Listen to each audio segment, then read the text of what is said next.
While some civil rights leaders urged a more cautious approach to winning civil rights, Malcolm X expressed the feelings of many blacks that more uncompromising methods of struggle were needed.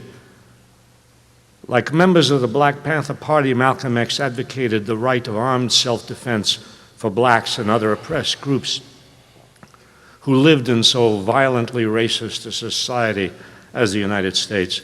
Here is an excerpt of a speech Malcolm X delivered in Detroit, Michigan. 2 years after giving the speech, February 21st, 1965, he was assassinated in New York City. I just want to say that Malcolm X is one of my favorite people and one of my favorite thinkers and speakers. So it's a special pleasure to read one of his speeches, as he also has one of my favorite lines ever. And I'll say it slowly so you guys know what I'm saying. We want to have just an off-the-cuff chat between you and me, us. We want to talk right down to earth in the language that everybody here can easily understand. We all agree tonight, all of the speakers have agreed that America has a very serious problem. Not only does America have a very serious problem, but our people have a very serious problem. America's problem is us. We're her problem.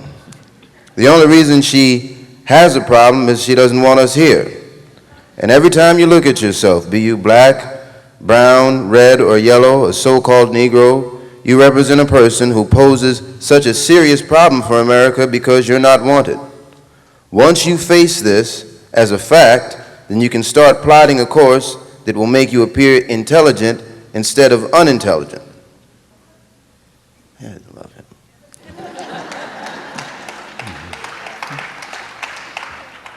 What you and I need to do is learn to forget our differences. When we come together, we don't come together as Baptists or Methodists. You don't catch hell because you're a Baptist, and you don't catch hell because you're a Methodist, and you sure don't catch hell because you're an American, because if you were an American, you wouldn't catch hell.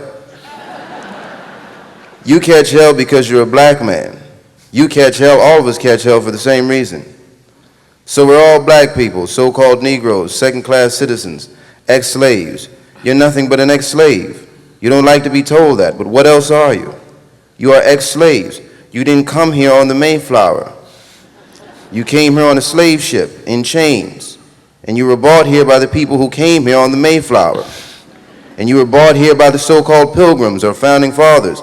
They were the ones who brought you here. We have a common enemy. We have a common enemy. We have this in common. We have a common oppressor, a common exploiter, and a common discriminator. But once we all realize that we have a common enemy, then we unite on the basis of what we have in common. And what we have foremost in common is that enemy, the white man. He's an enemy to all of us. I know some of you all think that some of them aren't enemies. Time will tell. Look at the American Revolution in 1776. That revolution was for what? For land. Why did they want land? Independence. How was it carried out? Bloodshed. The French Revolution, what was it based on? The landless against the landlord. What was it for? Land. How did they get it? Bloodshed. The Russian Revolution, what was it based on? Land. The landless against the landlord. How did they bring it about? Bloodshed. You haven't got a revolution that doesn't involve bloodshed. You're afraid to bleed. As long as the white man sent you to Korea, you bled. He sent you to Germany, you bled. He sent you to the South Pacific to fight the Japanese, you bled. You bleed for white people, but when it comes to seeing your own churches being bombed and little black girls murdered, you haven't got any blood. You bleed when the white man says bleed. You bite when the white man says bite, and you bark when the white man says bark. I hate to say this about us, but it's true. How are you going to be nonviolent in Mississippi as violent as you were in Korea? How can you justify being nonviolent in Mississippi and Alabama when your churches are being bombed and your little girls are being murdered? If violence is wrong in America, violence is wrong abroad. If it is wrong to be violent defending black women and black children and black babies and black men, then it is wrong for America to draft us and make us violent abroad in her defense of her.